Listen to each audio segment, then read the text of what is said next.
6 months after David Morrison's death, the familiar sound of woodworking machines echoed through the Morrison Custom Workshop as Rebecca turned off the last piece of equipment for the day. October in Anchorage brought that penetrating cold that she had felt most intensely since David had left. 6 months, 6 long months trying to keep the company they had built together during their 28 years of marriage going on her own. "Mrs. Morrison, do you need anything before I leave?" asked Frank, the company's oldest carpenter, as he organized his tools. "No, Frank, thank you. Have a good evening," replied Rebecca, forcing a smile. It was always like this. Everyone treated her with excessive delicacy, as if she were about to break at any moment. Alone in her office, Rebecca looked at the financial reports scattered across her desk. The numbers didn't lie. The company was surviving but not thriving. David had always taken care of the business side, international contacts and expansion strategies. She understood quality, production and design, but international marketing, exporting, that was uncharted territory. That's when she saw the notification flashing on her laptop. The North American Artisan Furniture Network group on LinkedIn had new messages. David had joined this group years ago, but she rarely paid attention to it. Maybe it was time to give it a try.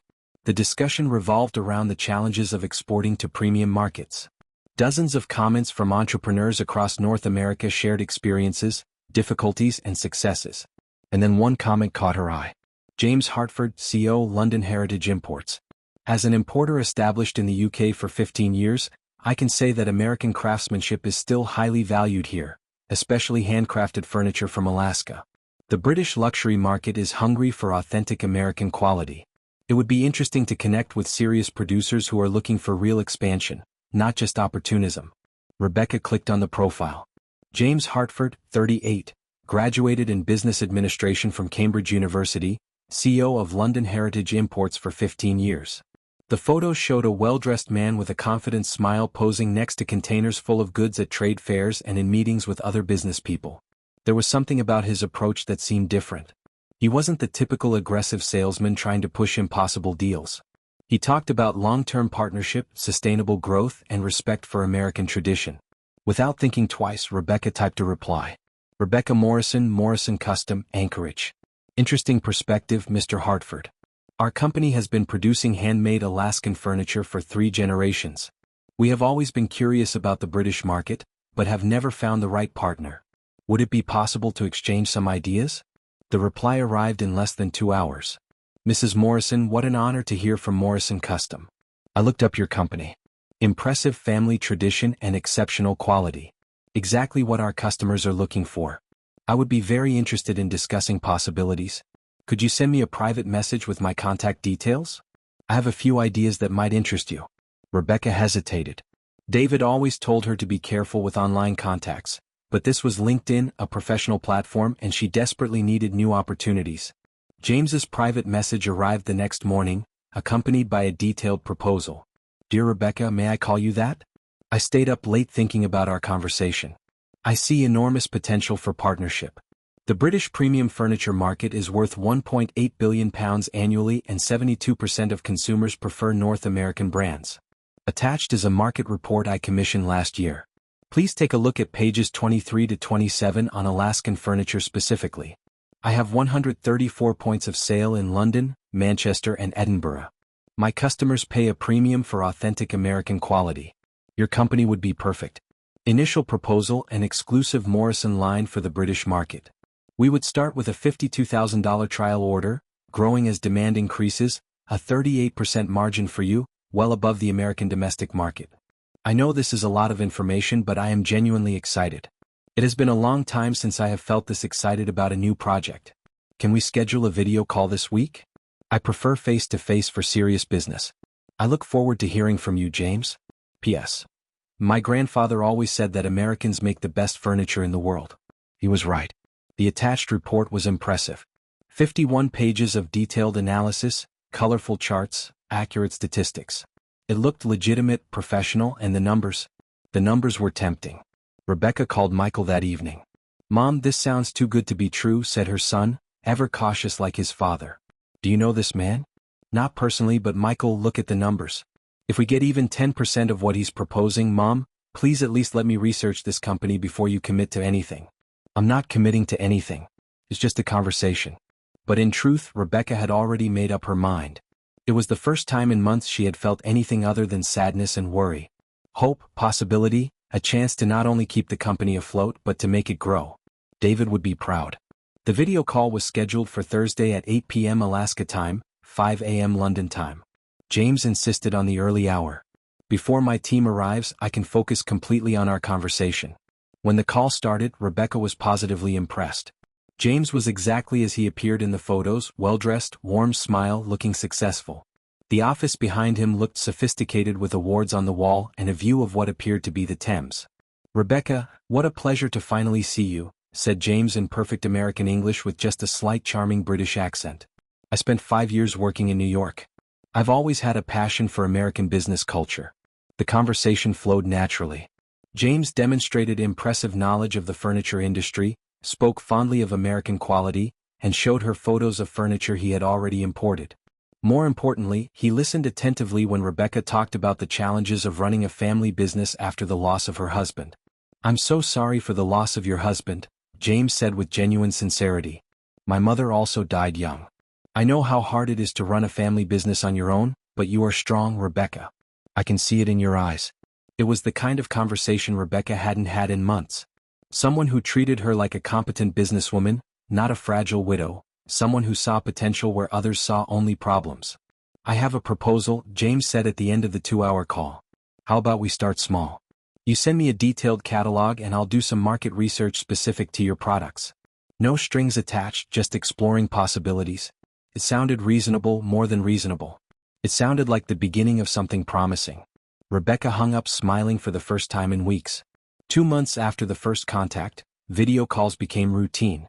Every Tuesday and Thursday at 8 p.m. sharp, Rebecca and James discussed business, the market, strategies, but gradually the conversations extended beyond the professional. "How was your day?" became the natural opening question.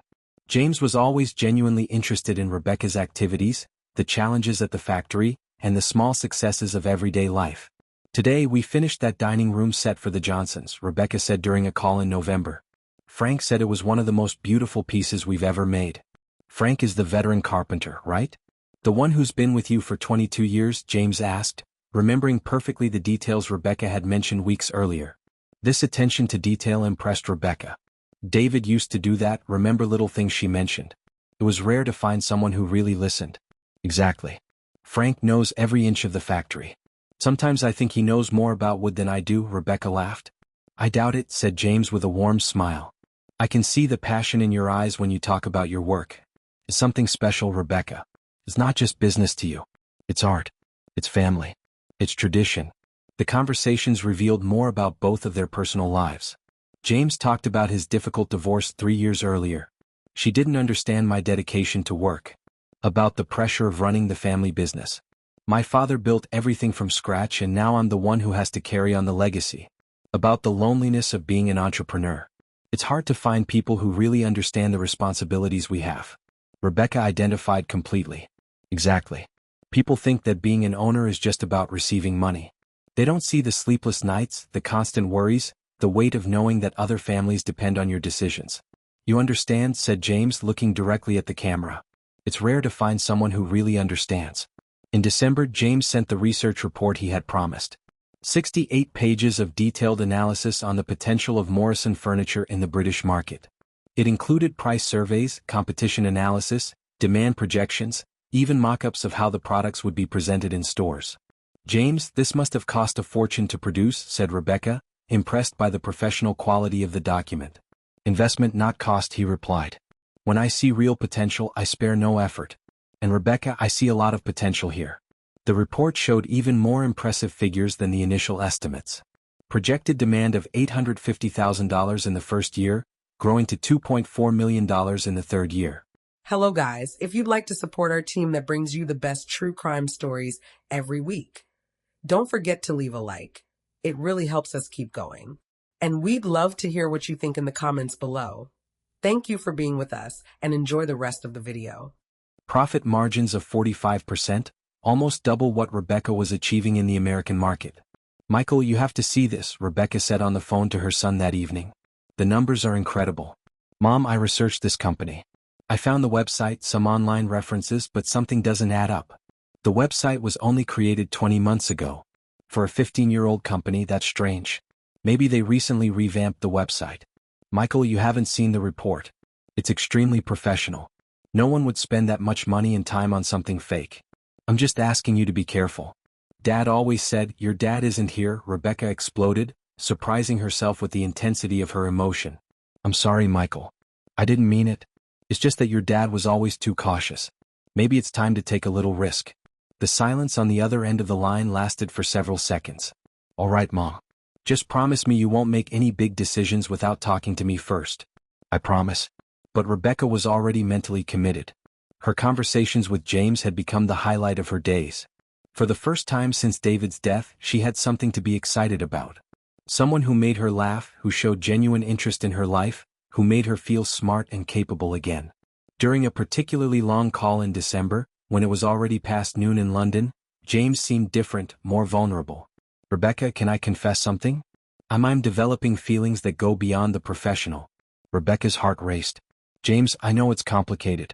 We're from different countries, different cultures, but there's something about you. Your strength, your intelligence, your passion for what you do. I can't stop thinking about you. Rebecca was silent for a moment. This was what she had secretly hoped to hear, but she didn't know how to respond. I feel the same way, she finally admitted. But like you said, it's complicated. It doesn't have to be, James said softly. Love knows no boundaries. My grandfather was American, you know. He met my grandmother during a trip to London in the 1950s. They proved that different cultures can come together beautifully. The story was touching, romantic, and Rebecca wanted to believe it. What are you suggesting? She asked. That we see where this takes us. No pressure, no rush. Just let's be honest about our feelings. That night, Rebecca went to bed with feelings she hadn't experienced in years. Butterflies in her stomach, anticipation, the delicious feeling of being desired, admired, courted. Sarah, her best friend, didn't share her enthusiasm. Rebecca, you barely know this man. Online romance is one thing, but you're talking about serious business, real money. Sarah, you're being paranoid. James is a gentleman, cultured, successful, respectful. When was the last time I met someone like that? Exactly my point. When something seems too perfect. Maybe I deserve something perfect after everything I've been through this year. Sarah sighed. Just promise me you'll take it slow, please. But slowly did not describe Rebecca's feelings. By January, the conversations had become daily. James sent flowers to the factory to brighten your day. Remembered small details about her routine. How was your doctor's appointment? I hope it's nothing serious. And constantly complimented not only her beauty, but her business acumen. You have a brilliant mind for business, he said during a call. David was a lucky man. But now you're free to show your true potential. It was exactly what Rebecca needed to hear. Validation, recognition, the feeling that she could be more than just the widow who inherited a company. She could be a successful international businesswoman. In February, James made the proposal that would change everything. Rebecca, I want to meet you in person. I want to see your factory, meet Frank, and fully understand how you work. I'm thinking of traveling to Alaska next month. Rebecca's heart almost stopped. You would come here to Anchorage. For you, Rebecca. I would come for you. March preparations for the visit. The news that James was coming to Alaska electrified Rebecca in a way she hadn't felt in years. 3 months of daily conversations, growing complicity, feelings blossoming across the computer screen would finally materialize into a real encounter. Where is he staying? Asked Sarah, clearly concerned as they drank coffee in the factory kitchen. At the Captain Cook Hotel. He booked the executive suite for a week, replied Rebecca, unable to hide the excitement in her voice. He said that when he comes to Alaska for important business, he doesn't skimp. A week? Rebecca. That's a long time for a first date. Sarah, it's not a first date. We've been talking every day for months. I know him better than some people I've seen in person for years. Sarah shook her head. Talking on video isn't the same as being physically with someone. People can behave very differently in person, but Rebecca didn't want to hear any reservations. She was too busy planning. She had the main office quickly remodeled, bought a new dress for the first dinner, and even hired a cleaning company to make the factory spotless. I want him to see that we are serious professionals, she explained to Frank, who watched the preparations with typical skepticism. Mrs. Morrison, with all due respect, our quality has spoken for itself for 30 years. We don't need theater to impress anyone, said the veteran carpenter. It's not theater, Frank, it's professional presentation. There's a difference. Michael came from Fairbanks the weekend before James's visit. Rebecca hoped he would share her excitement, but her son seemed more worried than ever. "Mom, I got more information about London Heritage Imports. The company does exist, but see, you were being paranoid."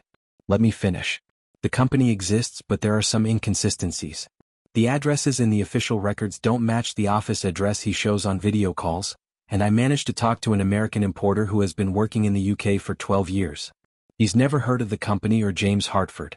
Rebecca felt a twinge of irritation. "Michael, the UK is a big country. It's impossible to know every businessman. And as for the addresses, maybe they moved recently. Mom, please just keep it a formal business meeting. Don't let it get personal until we're sure who he really is. Are you questioning my judgment? I'm trying to protect you and protect the company Dad built."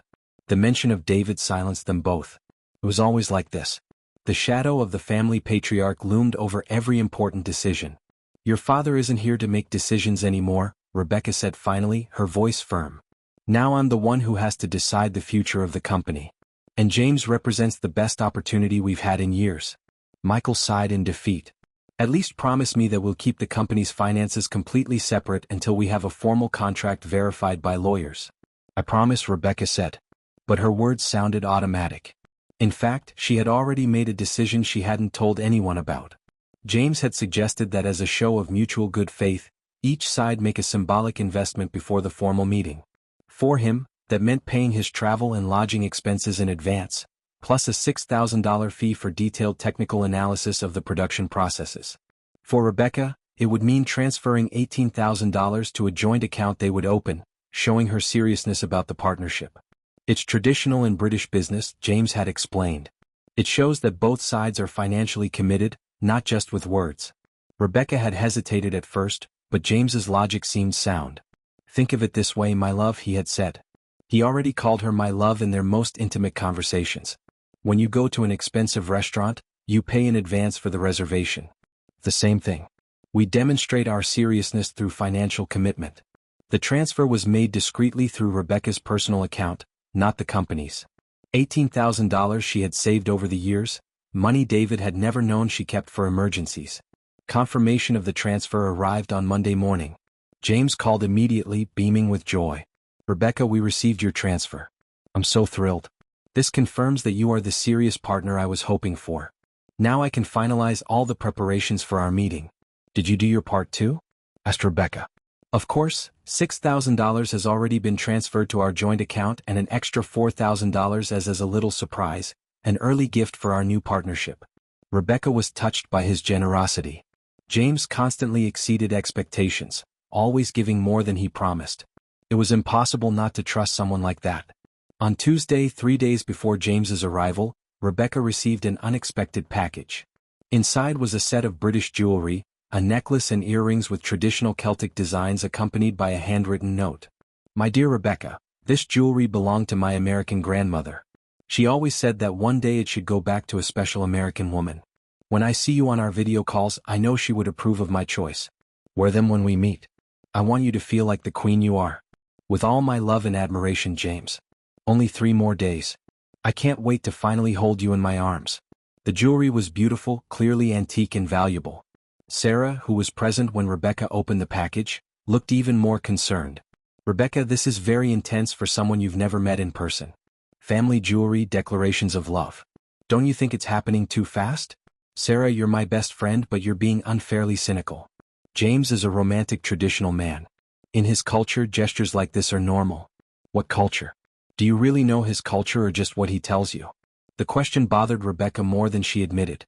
But on Wednesday, when James called to confirm that he was at Heathrow Airport to board his flight to Seattle with a connection to Anchorage, all her doubts vanished. "In 14 hours I'll be there, my love. 14 hours until we can finally hold each other." His voice was filled with genuine emotion. It was impossible to fake that kind of anticipation, that pure joy. "I'm so nervous," Rebecca admitted. "What if you don't like me in person?" "Impossible," James replied tenderly. "You're even more beautiful on the inside than you are on the outside. It's an irresistible combination." That night, Rebecca could hardly sleep. She changed her clothes 3 times before deciding what to wear to pick him up at the airport. She checked and rechecked the week's schedule. A visit to the factory on Thursday morning, lunch at the best restaurant in Anchorage, a meeting with business documents on Friday, a romantic dinner on Saturday. Everything seemed perfect, planned, romantic. She didn't know that on the other side, in a small apartment in the suburbs of Manchester, a 38-year-old man named Colin Briggs, who had never been a businessman, never had an office in London, and whose American grandfather was a complete fabrication, was finalizing preparations for the most ambitious scam of his career. The jewelry he had sent, bought for $180 at a tourist shop. The business documents forged by a well-known fraud expert. The joint bank account controlled entirely by him without Rebecca's knowledge. Colin smiled as he stowed away fake passports, cloned credit cards, and a laptop containing detailed profiles of 7 other American women who believed they were in love with the same successful British businessman. Rebecca Morrison would be just another one. Thursday, March 14th, Anchorage Airport. Rebecca arrived at Anchorage Airport 2 hours before James's flight landed. Nervousness and excitement mingled in equal proportions as she waited in the international arrivals area, wearing the new blue dress and British jewelry he had sent her. Every passenger who emerged from the immigration control area made her heart race. Would she recognize James in person? 4 months of video calls had created a deep intimacy, but she knew that face-to-face encounters were different. Then she saw him. James emerged from the crowd as if he was stepping out of a movie. A perfectly tailored dark suit, impeccably styled hair, and a radiant smile she recognized instantly. He was taller than she had imagined, even more imposing than in their video calls. "Rebecca," he shouted, opening his arms. The hug was warm and enveloping. James smelled of expensive masculine cologne. His hands were firm and steady. For a moment, all of Sarah and Michael's worries completely dissipated. "You're even more beautiful in person," he whispered in her ear, holding her longer than a simple business greeting would warrant. "You too," replied Rebecca, feeling dizzy. "How was your flight?" "Long, but worth every minute knowing you'd be waiting for me." During the drive to the factory, James was exactly as Rebecca had expected. Charming, attentive, interested in everything. He commented positively on the Alaskan landscape, asked about the wildlife along the way, and complimented her car. "A Subaru? Perfect for Alaska. Practical and reliable just like you. I'm looking forward to seeing your factory today," he said, placing his hand gently on hers as she drove. 4 months of talking about your furniture, and finally I'll get to see the magic happen." The touch was intimate without being intrusive. Rebecca felt like a teenager. That delicious feeling of new romance she thought she'd never experience again. At the hotel, James insisted that Rebecca come up to see the suite. "I want your opinion on the space. If we're going to be working together this week, I need an environment that makes you feel comfortable." The executive suite at the Captain Cook Hotel was impressive. A large living room, a fully equipped office, and a panoramic view of Anchorage and the Chugach Mountains. James had clearly invested in first impressions. "It's perfect," said Rebecca, admiring the decor. "You have good taste." "I've learned that investing in quality always pays off," he replied, opening a bottle of champagne that was already waiting on ice, "just like you do with your furniture." They toasted to new partnership and new possibilities. The champagne was exceptional. Veuve Clicquot 2012. "James, this must have cost a fortune." "Rebecca," he interrupted gently, taking her hands, "when something is important to me, I spare no effort, and our partnership is very important to me." Dinner that evening was at the most elegant restaurant in Anchorage.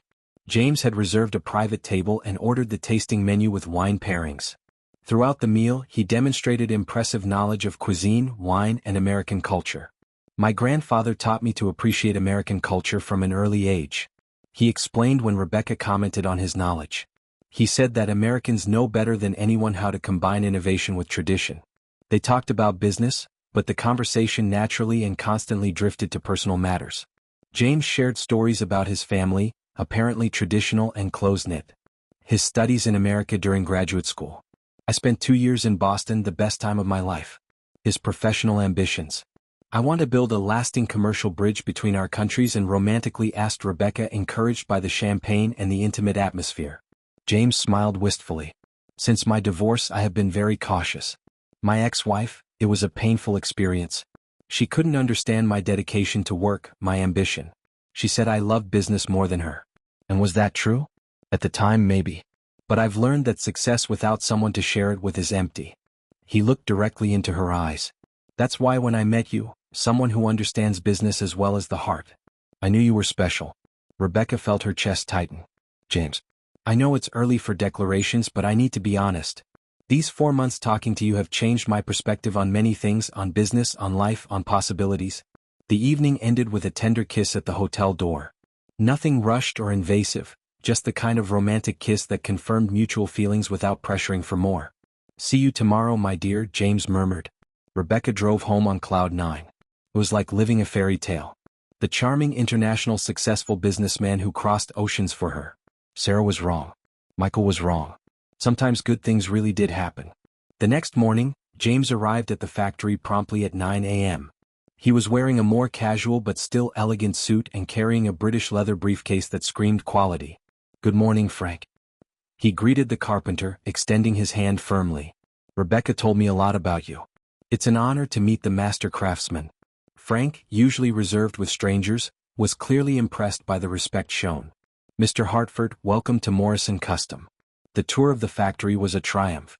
James demonstrated impressive technical knowledge, asked intelligent questions about production processes, and sincerely praised the quality of the woodwork. He took hundreds of photos, always asking permission first. "For my clients in London," he explained. "They need to see that I'm not just talking about American quality, I'm showing it." Over lunch, James presented even more detailed figures. He had brought a laptop with a professional PowerPoint presentation showing sales projections, margin analysis, and delivery schedules. "Based on what I've seen today, I can increase our initial estimate," he said, opening colorful spreadsheets. "The quality is higher than I expected. I can guarantee an initial order of $74,000, not $52,000. Rebecca felt her heart race. $74,000 represented nearly 3 months of factory revenue. "But to secure that volume," James continued, "I need to show my clients that our partnership is solid. They're conservative. They need guarantees." "What kind of guarantees?" "A financial demonstration of mutual commitment. You've done your part with the $18,000. Now I need to do mine." James opened his briefcase and took out a bank document. "I transferred $35,000 to our joint account this morning. Your contribution plus mine totals $53,000, exactly the amount of the initial order we will guarantee." The document looked legitimate. Bank letterhead, official signature, accurate numbers. Rebecca was touched by the generosity and symbolism. "But James, that means you've invested almost twice as much as I have." "Because I believe twice as much in this partnership," he smiled. "And because, well, you mean a lot to me, Rebecca.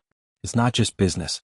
That afternoon, they visited 3 of Rebecca's customers in Anchorage, families who had purchased Morrison furniture over the years. James was charming with everyone, genuinely interested in the stories behind the furniture, praising its durability and design. "Can I use these references with my British clients?" he asked. Testimonials from satisfied American customers would have a huge impact. "Of course," replied Rebecca, proud to showcase the family business's legacy. At the end of the day, as they dined at a traditional Alaskan restaurant, James became more serious. "Rebecca, I need to make a confession." Her heart raced. "What?" "Initially, you were just another potential business partner. I contact dozens of American business people every month. But you're different." "Different how?" "You make me want to be a better man. When I talk to you, I don't just think about profits or expansion. I think about building something lasting, something meaningful." He took her hand on the table. "I think about the future." "What kind of future?" "A future where we no longer need video calls. Where we can build not just a business partnership but a life partnership." It was the most romantic declaration Rebecca had heard in decades. James continued, "I know it's early.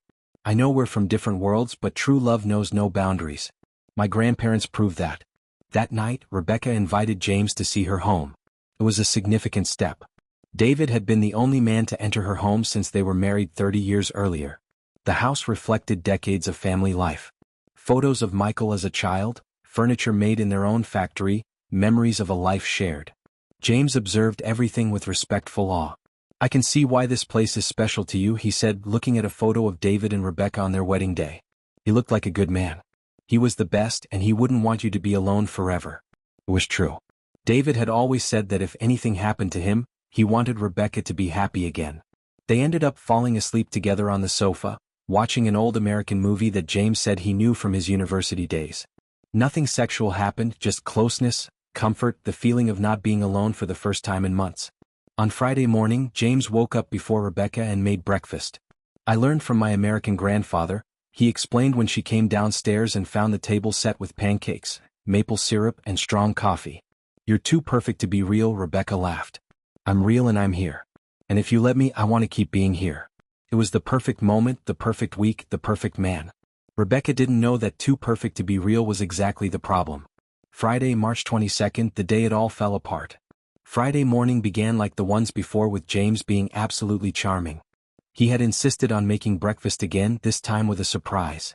Fresh flowers on the table and a small wrapped box. "What's this?" asked Rebecca, still in her robe, her hair tousled from sleep. "Open it," smiled James, clearly pleased with himself. Inside the box was a ring. Not an engagement ring, but a traditional British ring with a small but beautiful Celtic knot design. "It's a promise ring," he explained. "In my culture, it represents serious intentions without the pressure of an immediate commitment." Rebecca was speechless. The week had been a whirlwind of emotions, and now this. "James. It's beautiful, but nothing," he interrupted gently, sliding the ring onto her right ring finger. "It's just a promise that we'll continue to explore this special connection we have." The ring fit perfectly, as if it were meant for her. "Today we're going to finalize the business contracts," James said, switching to professional mode. "I brought all the necessary documents. Once we sign, I can guarantee the first order of $74,000 next week." The meeting was scheduled for 10 a.m. at the factory office. James had organized everything meticulously. Contracts in English with British legal terms, detailed commercial terms, delivery schedules, technical specifications. "Impressive," Frank said, leafing through the documents. "Very professional." "Of course," James replied. "Rebecca deserves only the best." But when they got to the financial clause, James explained a small additional formality. "To speed up the first shipment, I need you to transfer an additional $35,000 to our joint account. This is to cover shipping costs and British customs fees. It will be refunded in full with the payment for the first order." Rebecca hesitated. $35,000 was a significant amount even for the company. "Why can't it come out of the order payment directly?" "The British banking system is complicated for new partners," James explained patiently. "They require importers to demonstrate available capital before processing large orders. It's bureaucracy, but it's necessary." The explanation sounded reasonable, and James had already demonstrated his own seriousness by investing $35,000 of his own money. "All right," agreed Rebecca. "I can transfer it today." "Perfect. As soon as the transfer is confirmed, I'll send the formal orders to my customers. On Monday you'll have confirmation of the $74,000 purchase." At 2 p.m., Rebecca made the transfer via online banking. $35,000 from the company account to the joint account James had set up. He followed the process, providing the account number and necessary codes. "Done," she said when the confirmation appeared on the screen. "Transfer completed." James hugged her enthusiastically. "Rebecca, you can't imagine how happy this makes me. We're officially in business together." But around 4 p.m. something strange happened. Michael called, agitated. "Mom, I need to talk to you urgently." "Alone?" "Michael. James is here. We can talk later." "Mom, please. It's about James's company. I found out some things." Rebecca glanced at James, who was talking to Frank about carpentry techniques. "Okay. James, I need to take care of something with Michael. Can you wait here?" "Sure, my love. I'll keep studying the production processes." Rebecca went out to the patio and called Michael back. "What's so urgent?" "Mom, I hired a private investigator to check out James's company." "You did what?" "Michael, that's an insult." "Mom, listen. London Heritage Imports hasn't been around for 15 years. The company was only registered 16 months ago. The official address is a shared virtual office. They've never imported American furniture." Rebecca felt the world spin. That must be a mistake." "It's not a mistake. And there's more. The name James Hartford appears in at least 3 other online fraud investigations in the U.S. over the past 2 years. Different cities, different victims." "Michael, that's impossible. He's here in my factory. He invested $35,000 of his own money." "Mom, what evidence do you have that he actually invested that money? Did you see the transfer happen? Or did you just see a document he showed you?" The question hit Rebecca like a punch. She had never independently verified James's transfer. She had just trusted the document he had shown her. "Mom, please don't make any more transfers until we talk in person. I'm leaving Fairbanks now. I'll be there in 6 hours." Rebecca hung up with her hands shaking. She returned to the factory trying to maintain her composure, but her mind was spinning in panic. She watched James talking animatedly with Frank about Birchwood. He seemed so normal, genuine. "Everything okay?" James asked when she approached him. "Yes, just Michael worrying about business details," Rebecca lied. "Understandable. He wants to protect his father's legacy." Around 6 p.m. when Frank left, Rebecca and James were alone in the office. She decided to test her suspicions discreetly. James, could you show me the document for your $35,000 transfer again? I want to file it with our contracts.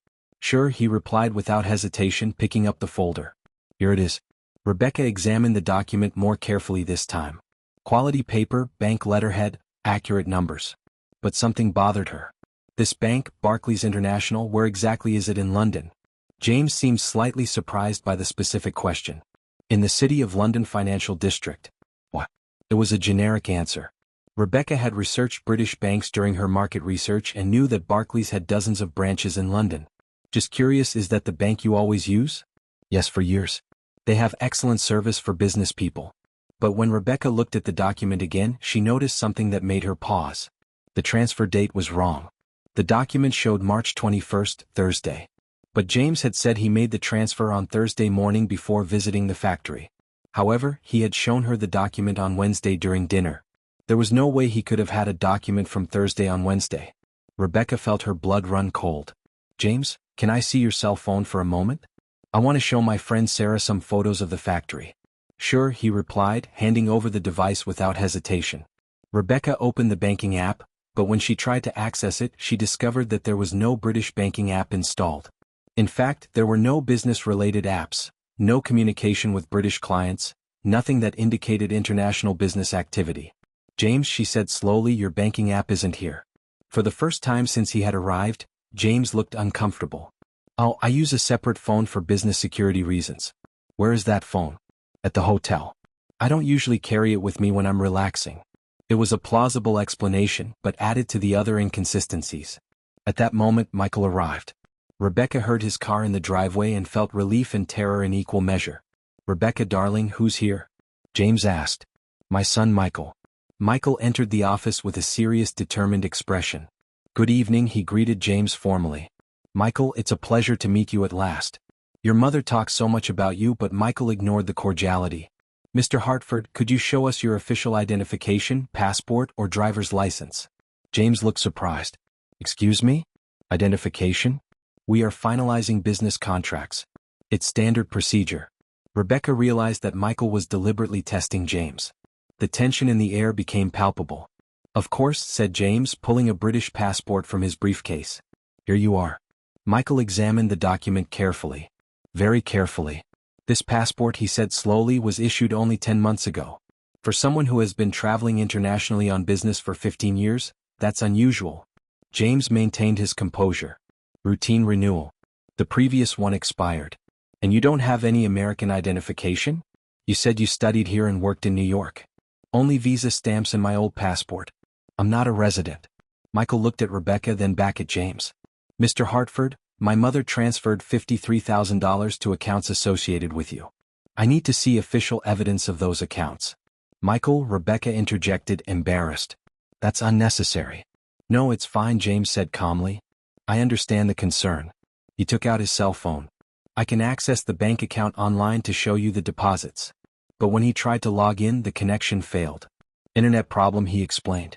I can show you tomorrow at the hotel where I have better Wi-Fi. Or, Michael said firmly, we can go to the hotel now. The silence that followed was heavy.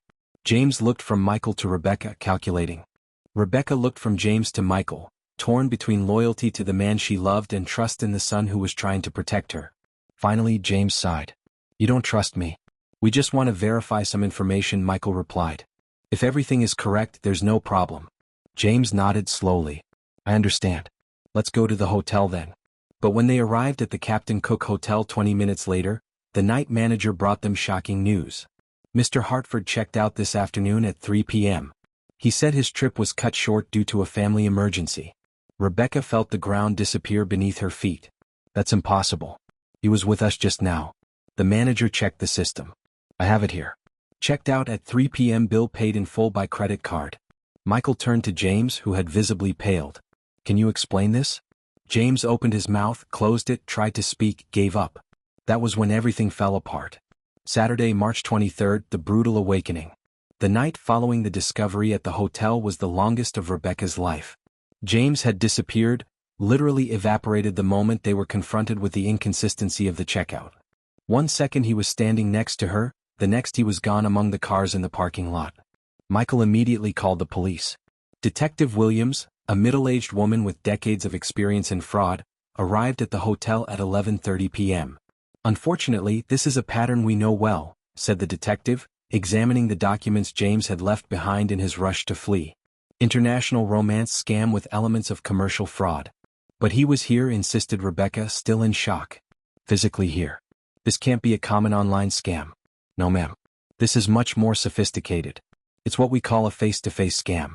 When online criminals take the next step and show up in person to complete large frauds." Detective Williams revealed devastating details. James's passport was fake. The bank documents were impressive forgeries. And London Heritage Imports was a shell company created specifically for this type of scam.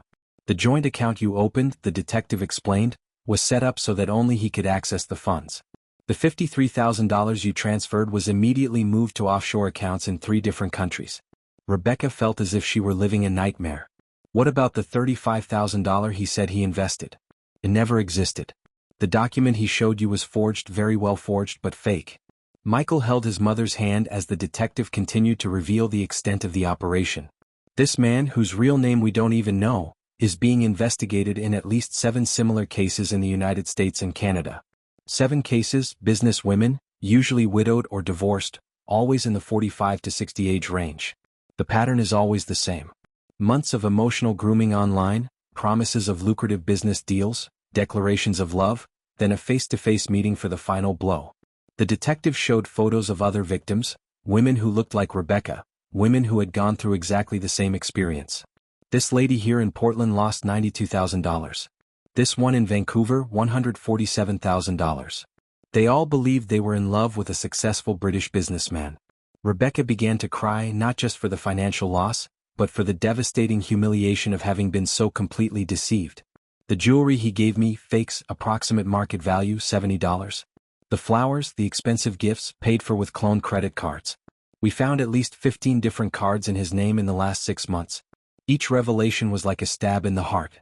Everything, absolutely everything, had been an elaborate lie. How did he know so much about furniture, about our company? He seemed to really know the industry." Detective Williams sighed. "These criminals do extensive research. He probably studied your company for weeks before making first contact.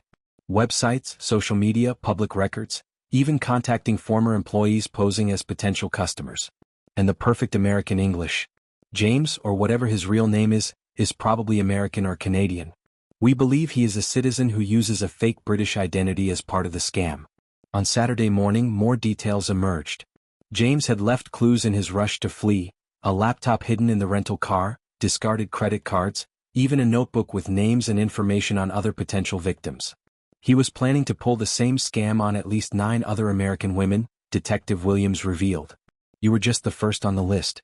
Frank, the veteran carpenter, had noticed inconsistencies during his visit to the factory that he hadn't commented on at the time. He asked the right questions, Frank said, but his answers showed theoretical knowledge, not practical experience, like someone who had read about furniture, not someone who actually works in the industry. Sarah arrived on Saturday morning and found Rebecca devastated on the living room sofa. "Rebecca, I'm so sorry. I wish I had insisted more." "You tried to warn me," Rebecca whispered. "Michael tried to warn me. I wanted to believe so badly. Anyone would have believed him. He was very convincing." But Rebecca blamed herself mercilessly. How could she have been so naive? How could she not have seen the warning signs? How could she have let her desire for love and commercial success cloud her judgment? The financial aspect was devastating but not fatal. The $53,000 was almost all of Rebecca's personal savings, but the company would survive. The emotional aspect, however, was much worse. "I really believed he loved me," she confessed to Michael. "It wasn't just the money or the business. I thought I had found someone who understood me, who valued me." "Mom, this isn't your fault. These criminals are professionals at emotional manipulation." But the revelations kept coming. Detective Williams discovered that James had secretly filmed his visit to the factory and Rebecca's home, probably to use as evidence of his legitimacy with future victims. The violation of her privacy made Rebecca sick. Not only had her money and heart been stolen, her life had been turned into a tool to victimize others.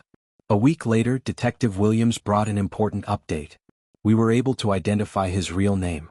Colin Briggs, 38 years old, born in Manchester, England, but raised in Toronto since age 12. He's actually Canadian with dual citizenship. Colin had been arrested at the Canadian border while trying to flee to provinces where the U.S. had complicated extradition procedures. In his car they found $143,000 in cash, multiple fake IDs, and evidence of at least 16 similar scams across North America. The good news, said the detective, is that we were able to freeze some accounts before he moved all the money. You can recover approximately $34,000. It was better than nothing, but the emotional wound remained open. 3 months later, during Colin Briggs's trial, Rebecca faced her tormentor in person for the first time since that night at the hotel. He looked smaller, more ordinary, without the manufactured charm he had used to seduce her. When called to testify, Rebecca spoke not only about her own experience, but about the devastating impact this type of crime had on vulnerable women. He didn't just steal my money, she told the judge. He stole my ability to trust, my self-esteem, my faith that good people exist. The emotional damage lasts much longer than the financial loss. Colin Briggs was sentenced to 8 years in federal prison on multiple counts of fraud, document forgery, identity theft, and emotional extortion. Rebecca gradually rebuilt her life. Morrison Custom not only survived but thrived. Ironically, publicity from the case brought in new customers who wanted to support a family-owned business that had faced adversity. She became an activist against romance scams, speaking at conferences about online safety and helping other victims recover. If my experience can prevent other women from going through the same thing, she said, then something positive has come out of all this pain. Michael took on more responsibilities at the company, and mother and son developed a stronger business partnership. Frank remained the heart of production, but now everyone was much more cautious about opportunities that seemed too good to be true. Sarah remained the best friend she had ever had, never once saying "I told you so." Instead, she supported Rebecca through the difficult months of emotional recovery. 2 years later, Rebecca still occasionally felt the urge to check if she had any messages from interesting men online. But now she knew exactly what questions to ask, what documents to check, and most importantly, how to trust her instincts when something seemed too good to be true. The emotional scar remained, but it had turned into wisdom, and Rebecca Morrison, stronger and more cautious, continued to build her family's legacy, now protected from Prince Charmings who arrived with promises of gold and intentions of lead. Today, Colin Briggs is serving his sentence in a federal prison in the United States. Authorities estimate that he defrauded more than $2.8 million from 27 victims across North America over 5 years. Rebecca Morrison recovered $38,000 through the victim compensation system and seized funds. Her company, Morrison Custom, has doubled in size since the incident and now employs 18 people. If you suspect you are a victim of a romance scam, seek help immediately.